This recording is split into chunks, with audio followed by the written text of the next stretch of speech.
आज हम विरह भाव का एक और दृष्टांत बताते हैं, क्योंकि हमारे कुछ सत्संगी लोग अमेरिका से आए हैं। आप लोग तो ये कथा हमसे सुने ही हुए हैं कि वो विरह भाव वाली गोपियां किस कक्षा में पहुंच गई, इसका सुंदर वर्णन वेद व्यास जी ने स्वयं स्कंद पुराण के पुरुषोत्तम धाम महात्म्य में लिखा। तो वहां पर वो कहते हैं कि द्वारका की रानियों में ये जिज्ञासा उत्पन्न हुई कि हम तो रूपवती हैं, गुणवती हैं, कलावती हैं, कुलवती हैं रानियां, और ये गोपियां ये तो गांवों की, वृंदावन आदि गांव की गवारें स्त्रियां हैं, लेकिन उनकी भक्ति में ऐसी क्या विशेषता है कि जैसे हमारे प्राण वल्लभ श्याम सुंदर उनका स्मरण करते हैं, वो हम सब का विस्मरण कर देते। तो उनकी इच्छा हुई। अब वो पदरज वाला आख्यान तो आप लोग सुने ही हैं। श्री कृष्ण ने नाटक किया, मेरे सिर में दर्द हो रहा है, और वो गोपियों ने पदरज भेजी। पहले नारद जी रानियों से पूछे पदरज दो, रानियों ने कहा हम नरक थोड़ी जाएंगे। गोपियों से पूछा, उनने तुरंत दे दी। तो रानियां अब ज्यादा प्रभावित हो गई कि श्री कृष्ण गोपियों के साथ क्या लीलाएं करते थे, हम भी सुने। ये कुंज लीला, जल विहार, निकुंज लीला, निधि वन में क्या होता था। तो उन्होंने कहा एक पर्सनालिटी से हम पता लगा सकते, रोहिणी मैया उस समय वृंदावन में थी। रोहिणी मैया भी वसुदेव जी की रानी थी, लेकिन जब 7वां गर्भ हुआ था बलराम, तो भगवान अपनी योग माया से उसका संघर्षण करके और रोहिणी मैया के गर्भ में डाल दी। तो बलराम जी उनके बेटे बने। तो रोहिणी मैया वहीं पर रहती थी, उसको सब पता है क्या क्या होता था। तो रानियों ने कहा रोहिणी मैया से पूछते। हो गए। रोहिणी मैया ने कहा कि मैं जानती तो हूं ये ब्रज लीला माधुर्य भाव की, लेकिन कृष्ण मेरे बेटे के समान है, मेरा लाला, और ये उसकी अंतरंग लीला है, इसलिए मां होने के नाते मुझे बताने में संकोच होता। रानियों ने ज्यादा जिद की, नहीं आपको बताना ही होगा। तो रोहिणी मैया ने कहा अच्छा ठीक है, तुम लोगों की ऐसी एक हट है, हम बताएंगे। कल कृष्ण और बलराम जब दरबार में चले जाएंगे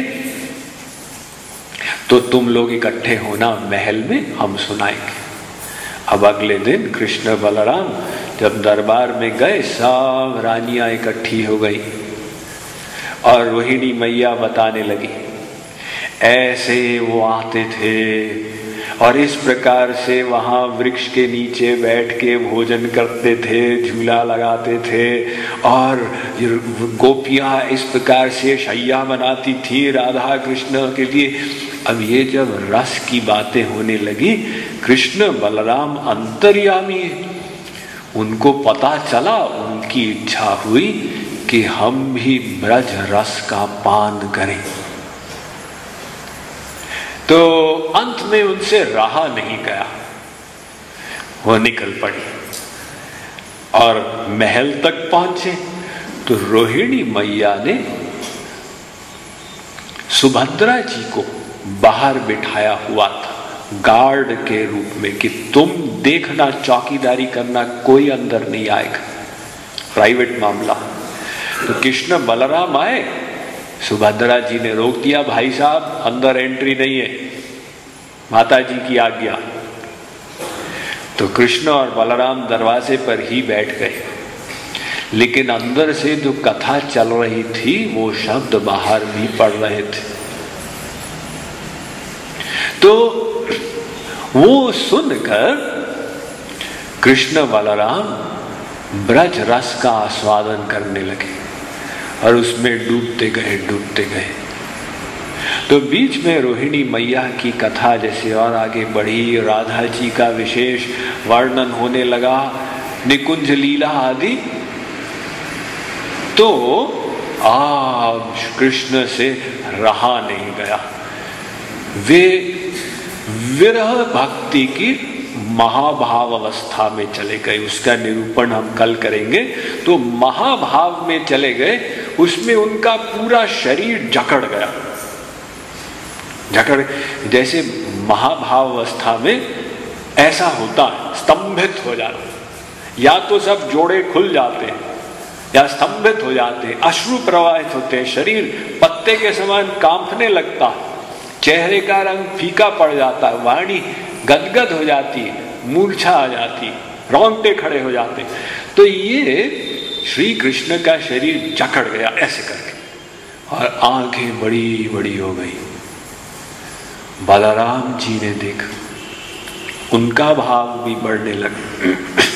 जैसे आप किसी के साथ बैठे, उसका भाव बढ़ता है तो आपका भी बढ़ जाता है भक्ति में। तो बलराम जी का भी भाव उमड़ने लगा। उनके हृदय में जो प्रेम का समुद्र था, उसकी लहरें बढ़ने लगी, और वो बढ़ते बढ़ते वो आउट ऑफ कंट्रोल हो गई। तो वो भी महाभाव में चले गए। ऐसे शरीर जकड़ गया, आंखें बड़ी बड़ी हो गई। सुभद्रा जी ने देखा, वो भी भाव मग्न हो गई। लेकिन सुभद्रा जी के हाथ पीछे थे इस प्रकार से। अब सुदर्शन चक्र आया। सुदर्शन चक्र ने देखा, वो भी भाव में विभोर हो गया। तो गोल था, चपटा होकर वहां पर लेट गया। तो कृष्ण, बलराम, सुभद्रा और सुदर्शन चक्र वहां पर इस भावावस्था में पड़े हुए थे। कथा चलती जा रही थी, वे सुनते जा रहे थे। नारद जी को खबर मिली तो वे तुरंत वहां पहुंचे और उन्होंने देखा क्या हो रहा है। उन्होंने प्रणाम किया। इतने में अंदर कथा बदल गई। रोहिणी मैया और कुछ बताने लगी। तो श्री कृष्ण के भाव का शमन हुआ। बलराम जी, सुभद्रा जी, सुदर्शन सब नॉर्मल हुए। नारद जी ने पूछा, महाराज आज हम आपकी कौन सी छवि के दर्शन कर रहे थे? श्री कृष्ण ने कहा, नारद जी वो जो ब्रज रस प्रवाहित हो रहा था, इस कारण से हम महाभाव में चले गए थे।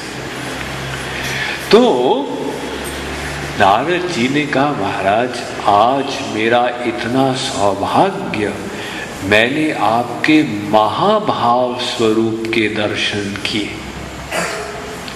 मैं आपसे प्रार्थना करता हूं कि मैंने जो स्वरूप देखा, ये स्वरूप बाकी लोग भी देख सकें।